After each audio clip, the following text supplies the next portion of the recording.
দাঁড়িয়ে যদি নামাজ আমরা যদি না পড়ি, তাহলে কিয়ামতের দিনে নামাজ আমাদের খারাপ হয়ে যাবে।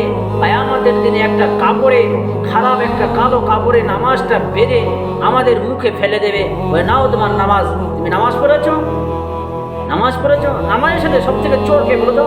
নামাজই চোর। নামাজের মধ্যে যারা চুরি করে সব থেকে বড় চোর উনি। নামাজের ভিতরে যারা চুরি করে সব থেকে বড় চোর হলো ওই বড় চোর, ওর মতন চোর দুনিয়ায় নেই। ওই জন্য নামাজকে চুরি না করে ভালো করে শুদ্ধভাবে নামাজ পড়েন।